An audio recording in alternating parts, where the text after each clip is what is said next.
All right, Jen, thank you so much for taking the time to get with me to do an interview and tell me a little bit about your experience working with me in the Freedom class.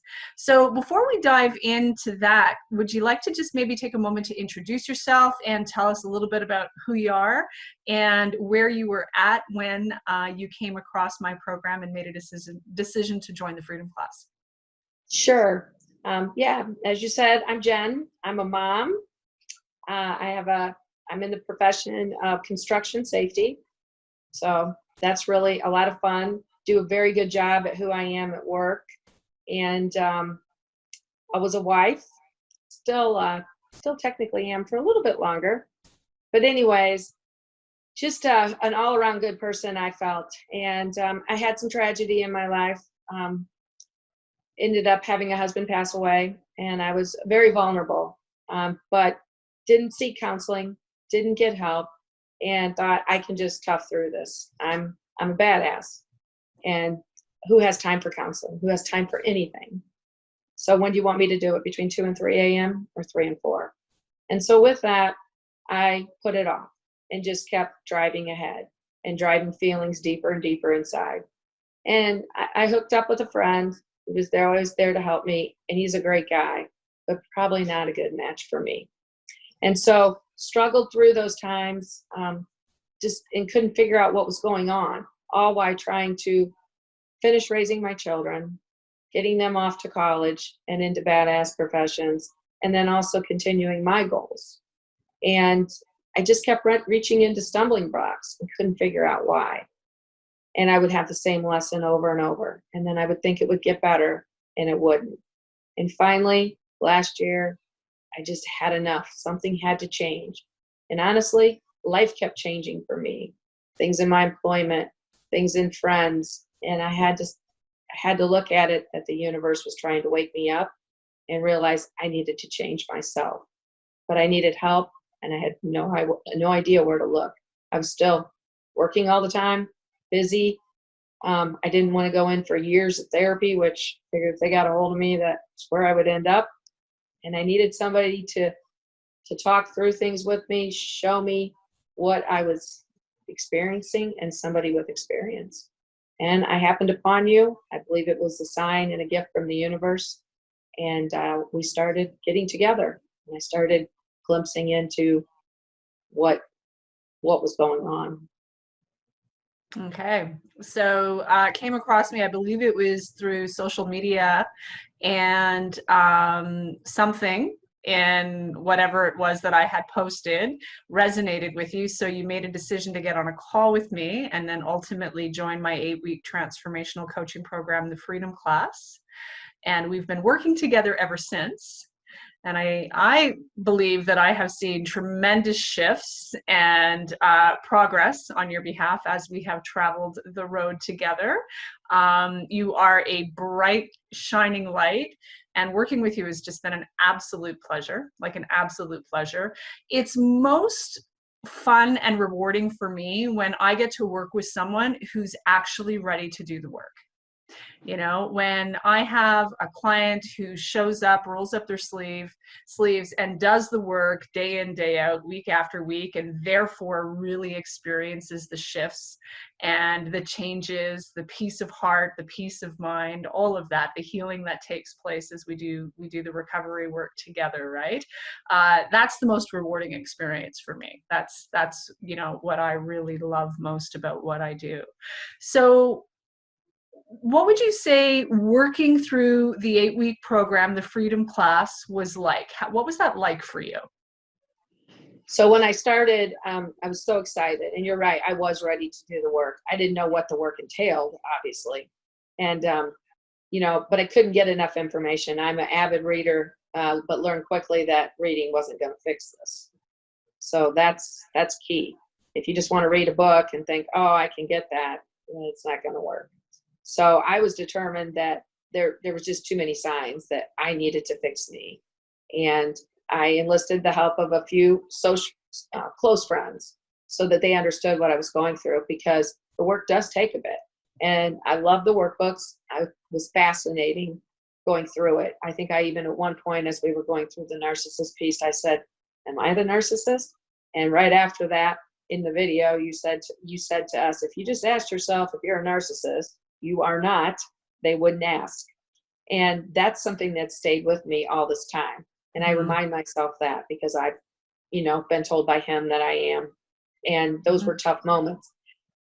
Through the work, and as I continue to do it, and it's a lot because you're really trying to change things in a short period of time.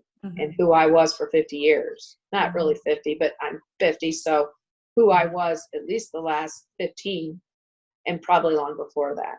So it's a lot of work, but it's so interesting. It doesn't feel like a lot of work, but the more work you put into it, the more benefit you get out. And so going through that, everything you would tell, it was almost like it was completely built for me is how I felt.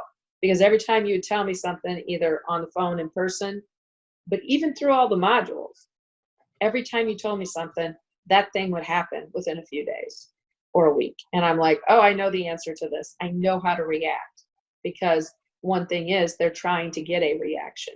And so some of the things cut really deep. And when people don't get a reaction and they want one, they're going to go deeper.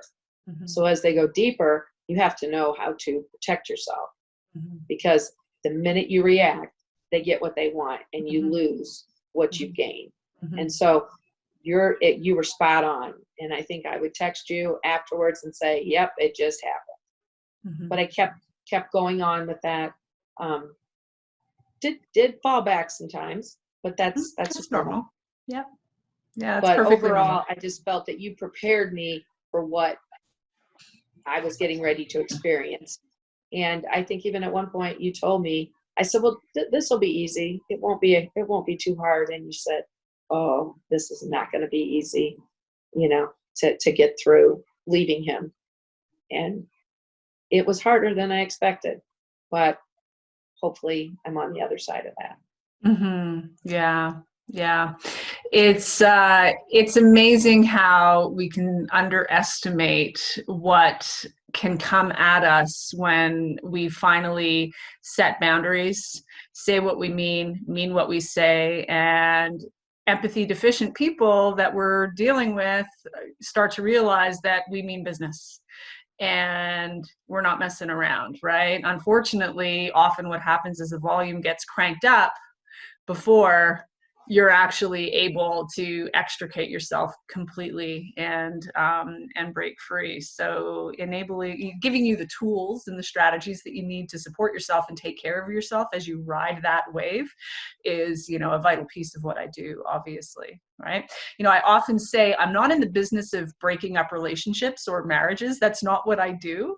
But people come to me to begin their healing and recovery journey from codependency and narcissistic abuse. And what I do is help you break free from painful relationship patterns, abusive relationship patterns. More importantly, what I do is help you repair the relationship with yourself, because it's really in repairing the relationship with yourself that you're able to break free from these destructive, painful, abusive relationship patterns, right? So that's the business I'm in. Now, as a result, many people do make a decision, not all, but many people do make a decision to extricate themselves from the relationship that they're in that isn't serving them. And you happen to be one of those people. So if you were to nail it down to one specific challenge that you were dealing with when you made a decision to sign up for the program, what would that have been if you were to bring it down to, I know there were more than one, but if you were to bring it down to one, what would that have been? There was one big event that took place, and I felt that I had lost all sense of respect. He had lost all sense of respect for me. I finally realized he was disrespecting me. There was trust issues. There were all kinds of issues, and I was embarrassed. I was finally embarrassed. I should have been embarrassed years ago for some of the things that happened in front of people and even how I acted.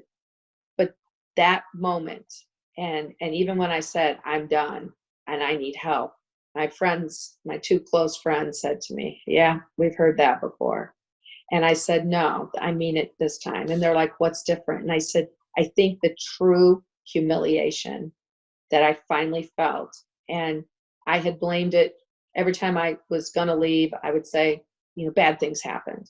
A hurricane, I lost my house, I lost my mother, I lost a job. And finally, my sister said, maybe it's a big sign. Maybe that's going to keep happening. And I realized that it was in my control, but I had nowhere to start, no idea where to start. I just knew that I needed to get somebody out of there.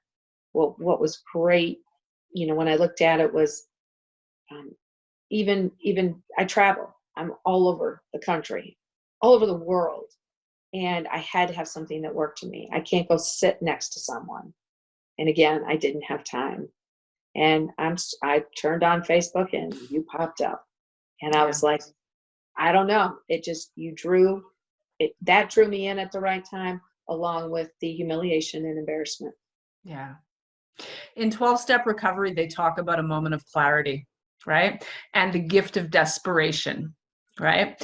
And obviously, that's alluding to the bottom that many of us can hit, right? And unfortunately, sadly, what a lot of people don't realize is these are life or death issues, like any other addictive process, because as you now know, there's an addictive component to all of this, right? And these are very much life or death issues. And the bottom for some people really is death, right? The bottom for some people really is, and there are worse things than death even. Hard to imagine, but there are worse things than death, right? So getting to that place of a moment of clarity and being given what would be called the gift of desperation to say, okay, something's got to change. And it's obviously not going to be them, because we know they don't change. Right? When we're talking about people who land on the spectrum of destructive narcissism, the likelihood there's ever going to be any change there is so slim to none, we might as well say none, right? So being, in a position of that moment of clarity really can be our greatest gift, where we surrender and make a decision to take our power back and do whatever it takes, which is fully what you have been willing to do. Whatever it takes to work on me from the inside out so that my outside can up-level, shift, heal, and change myself so that my outside can reflect that change back to me, right? Yeah. So having gone through that process, Jen, and here we are on the other side of the 8 weeks, and we've even done some more work together. You were enjoying the work so much that you made a decision to continue working with me. So having walked that path for all of these months now, what would you say have been the benefits that you've been experiencing? Probably the biggest is respect of myself. And understanding that he wasn't the only one with issues. Obviously, I had a lot, and to be able to uncover those, and it made me a better person. Made me, I'm an empath, I believe, but I think some of that was hidden behind the anger, some of the confusion. I'm a fixer at work. I'm a fixer by nature, and I had to realize I can't really fix people. Only person I can fix was me. And that took a little bit to really understand that these were things that I attracted. These were things that I drew into my life, and, make sure that I don't go down that path, because I want to be able to be creative and free and fun, and not be stuck in something that just isn't healthy for either one of us. Yeah. It's the ultimate in responsibility, hey? When we're willing to take responsibility for what we bring to the table, what it is that we carry, right? Although we've been victimized, we don't have to live in a place of victimization. And that really is the big difference between, the people, those of us who are in the world of codependency and narcissistic abuse recovery, or pre-recovery but need to be there. It's my experience as a life coach specializing in these issues that there's two camps. One is, I'm a victim, that's my identity, and I'm going to stay there forever. And the other is, maybe I've been victimized, definitely I've been victimized, but I don't have to live there. And I'm willing to take full responsibility for my life take my power back and do what I need to do to make the changes, right? It's the people who are willing to do the work to overcome that victimization, I guess, is really, and that's the person I work with, right? Because they're actually willing to do the work. Thinking about it and looking at it, I think a lot of times you yourself or even outsiders looking at you may go, there's no way. You're not a victim. I mean, I'm serious badass at work. And I come across very strong. I wouldn't take anything. I don't take things from a lot of people. So why did I do this? Well, I believe it's still the stuff I hadn't healed from before. Lack of counseling or lack of a life coach, honestly, because I do much better with life coaches at that point. But it was hard to even explain to yourself. You're like, okay, I lead teams in the strong construction world, and there's utmost respect. So how is this anything on me? But it was on me. I attracted this. I allowed it. I continue to allow it. All because, honestly, I'm an American. So I was like, well, what about the future? What if it's me? What if it's worse? And I was scared. I was fear, even though I couldn't recognize it at the time. It was fear of being abandoned, alone. And when I looked at your initial checklist, I'm like, that's not me. But it was. It's not really fear of, not having another partner. It was fear of being alone with myself to where I had to truly look inside and take care of those issues. That's how I look at that fear. He always told me I was fearful of being alone. I always had friends around and stuff. I'm not fearful of being alone at all. I spend a ton of time, but I'm busy. I always stay busy. So what's better is that I can look at it and go, I'm okay looking inside and figuring out where some of this is on me. And I fixed that. And because I can do that, I can let things go. It's peaceful. Work is still crazy. Probably always will be. It's more crazy now. But I'm not reacting in the same fashion. Thus, I'm not overeating. I'm not, crying to my friends about, oh, this and poor that. It's, no, I've fixed me. That's one piece of me, but no longer is work my identity. And that was huge for me. I ran away from every single thing and ran to work. So I figured out it was my safe place since a child. I went to work young. I stayed there because it was safe to me. And, so that's a big thing for me. It really has helped me come to a better look at myself, look at, okay, I have choices. I don't have to react. And I have peace. That's amazing. That's amazing. So, inner peace. Very much. The ability to respond rather than react. Correct. No more self-medicating, whether that be with food or work or anything else. Nope. And if I'm hearing you correctly, just an overall sense of personal empowerment that translates into every area of your life. Very much so. And that is the goal of the program. Yeah. Work-life balance. Yeah. It's a little tough right now. We're going through some issues at work. Those will come up. But if it lasts, I'm out. It's not worth it. I want to be I like to work. Don't get me wrong. I love it. But it can't be who I am. I have to have time. And we even struggled that with some weeks when you're like, did you get it done? And I was like, no. But I managed to get through it. And once I came out the other side, I'm like, no, at the end of the day, that stuff at work will still be there. I mean, everybody might get mad, but at the end of the day, I shouldn't have to work 16 hours a day. I should be able to work 10 or less. And if you can't handle that and I can't have a day off, then I need a new job. Yeah. And I joke with them all the time. I'm just going to go be a barista. Be careful. They're like, not kidding. Right. Excellent. So if you were to be speaking with someone who would be considering joining the Freedom Class, what would you say to them? Oh, if you're even considering, at least meet with you one-on-one to see where you're at. And then join. I mean, the material is excellent. It's going to make you have a lot of aha moments, as I say. It's going to wake up. You're not going to believe stuff at first. You're going to look at it and go, well, that isn't me. That isn't me. And then, you know, Tamie, you came on and you're like, well, let's, you know, you didn't just point it out to me. You were like, well, let's look at that one a little deeper. Be honest with yourself. And I think that so many of us have not been honest with ourselves because we buried it, that we needed that from you. So it's easier. I liked having it with coaching because you were able to get more out of it.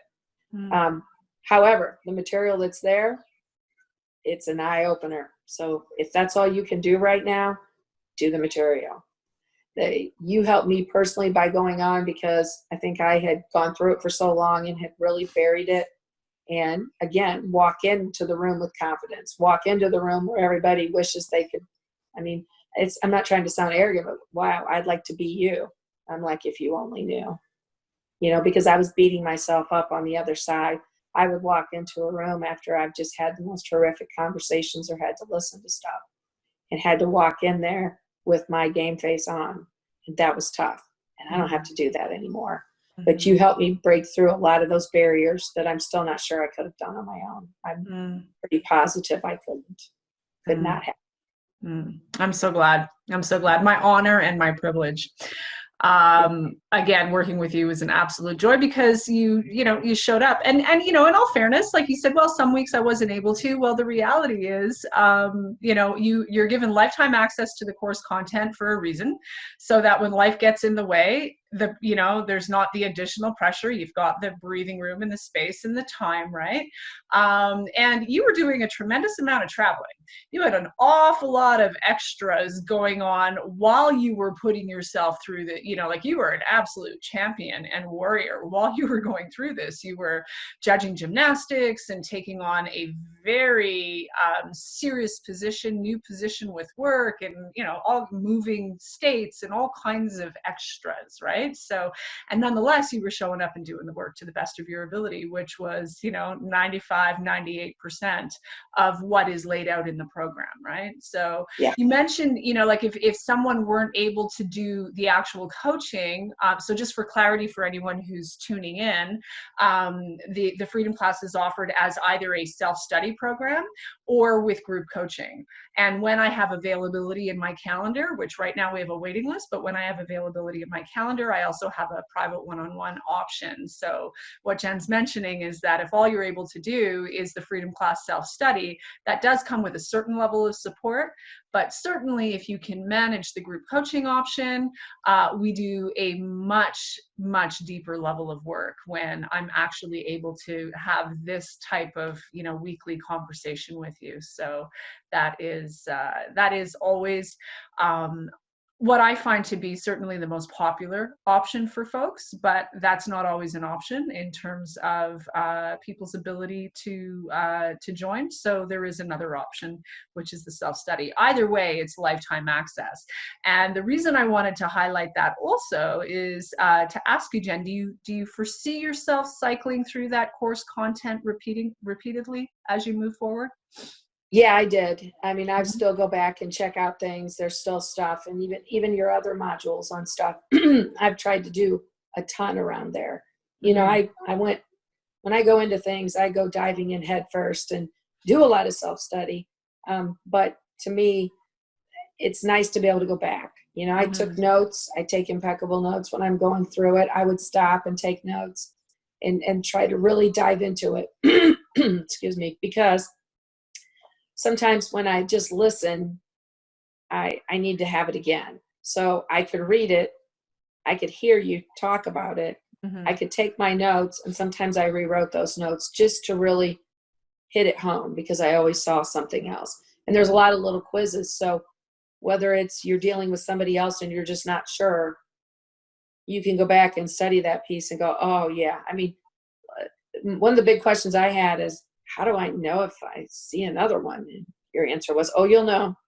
But even if they're on that close spectrum and you're just really second guessing yourself, you have a place to go back for resources in case you can't find your notebook. It's always there online. You log back in, you look up the module, and you're like, yep, they meet most of those signs. All right, I got to know who I'm dealing with now. It's how we take care of ourselves, and sometimes people will assume that that means that you're coming from a judgmental place. And, one of the biggest life lessons I had to learn a long time ago was the difference between judgment and discernment. When I'm in judgment, it doesn't feel very good.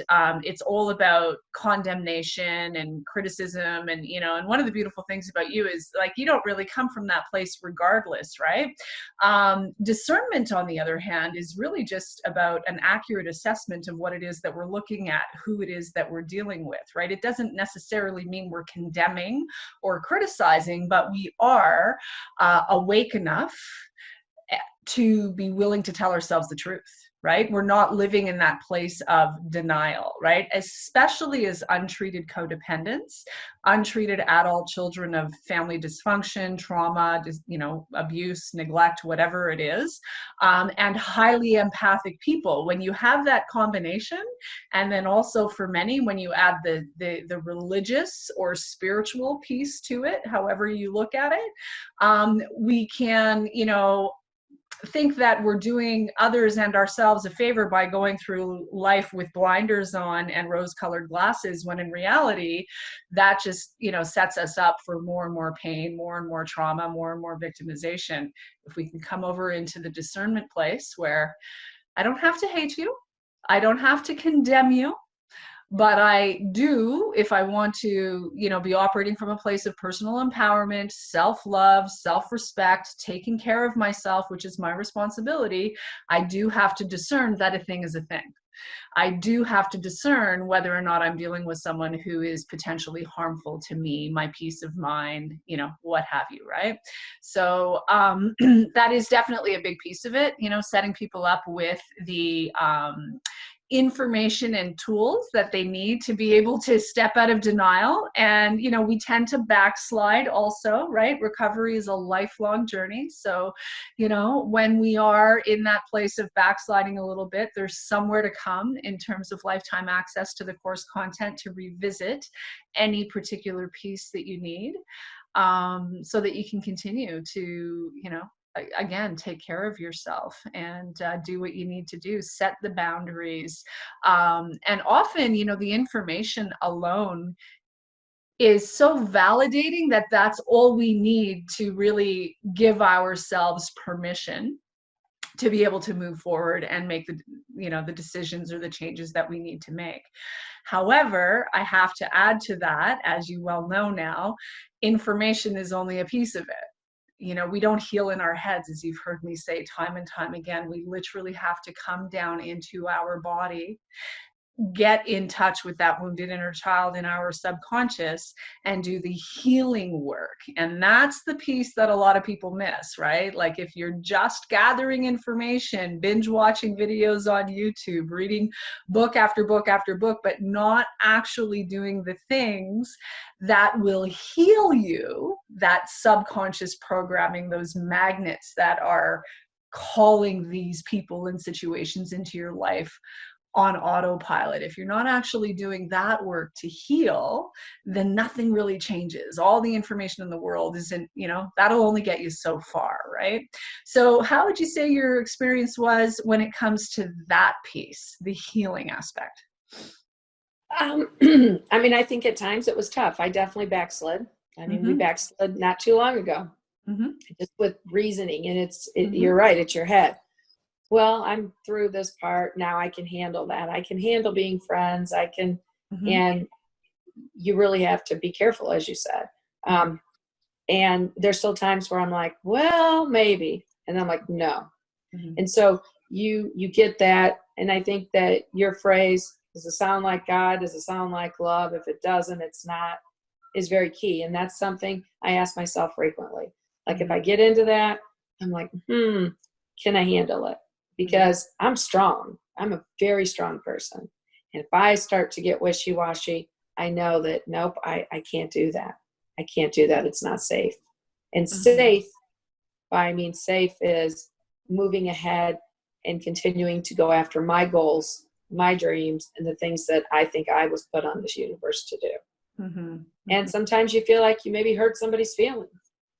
And you have to get over that. I mean, you're not being rude, but you're also protecting you. And I'm still protecting that little girl right now. So, you know, I can't reason myself out of it. I just have to, those boundary things were very hard for me.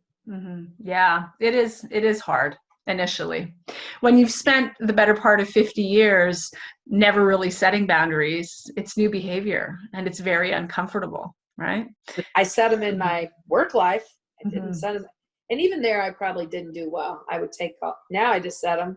Like, I'm not answering the phone. If it's an emergency, dial 911. If somebody's not, you know, somebody's not on the way to the hospital, please, I need a break. And even that, it was hard because I felt like I needed to be there. So I'm learning stuff even over on the professional side where I can get more time and energy for me and still empower my team, but it empowers me. And you don't need to come to me for these things. You can take care of them. Yeah. Yeah. And, you know, that's the healing piece that is the big difference maker, because, you know, I had it happen this morning, quite frankly, and it happens. You can't do what I do and leverage the internet to grow your business and, you know, work with clients and what have you without, on occasion, having to set boundaries. Like, we have to do that regardless. But in particular, when you're putting yourself out there for public scrutiny on the internet, right? And what I find time and time and time again, no matter who I'm dealing with, is, you know, how much people have an aversion and a negative reaction to someone actually setting a boundary with them. When you're dealing with a healthy individual and you set a boundary, no problem, no sweat. Right? But when you have to set a boundary with someone who has yet to deal with their own issues, whether they are a codependent empath who hasn't begun their recovery yet, or someone who lands on the spectrum of destructive narcissism, either way, there's backlash. And when we still have the wounding and the trauma, you know, we haven't done our own inner child healing and recovery work, haven't even begun that, it all gets triggered, right? When we do our own healing and recovery work, we're able to set the boundary without the fear of the backlash. And when the backlash happens, we can see it for what it is and hold that boundary. The difference between internal and external boundaries, you know, it's, you know, I understand that you're not comfortable or you don't like it that I've had to set this boundary around your inappropriate behavior or whatever it is, right? How you choose to respond doesn't necessarily have anything to do with me. But when we haven't done the healing and recovery work, it's terrifying, absolutely terrifying. Even the prospect of setting that kind of boundary, never mind then dealing with the backlash, right? So it's so vital that the wounds actually get healed so that when that sort of stuff is coming at us, and as long as we're human beings on planet Earth, that stuff is going to come at us. It's going to happen. So does it land and affect us, or can we just sort of, you know, move out of the way and let it hit the floor over here, right? Recognize what is and is not our stuff and take care of ourselves accordingly. It's, you know, it's a skill and it takes time to master that. And it's not just the information and the validation that comes from the information that gets us there. The healing is the much bigger piece of that, right? So yeah, because on the boundary piece, you might set it, you get the backlash, you get pushback, you get enough of it, you're not completely healed, you're still questioning if that's even an appropriate boundary. Well, maybe just a little, and then you backslide, and it's like, no, this is the boundary I chose, this is the reason, please respect it. And most people will. And if people start pushing you, you know, it's hard sometimes. It's hard. It might be your daughter or your son, not just a spouse or a significant other. It could be your mom. And regardless, you're like, no, this is not healthy for me. So it's not always easy to set those boundaries. And so then you have to limit your space and your time. You know, that's why I'm like, well, that's what they made a click button on a phone for. Okay, I gave you a boundary. You didn't. Goodbye. You know. Yeah. Exactly. Exactly. It's, it takes time. It's not easy at first, like you said, right? But the more we practice, the more we develop that muscle, the easier it becomes.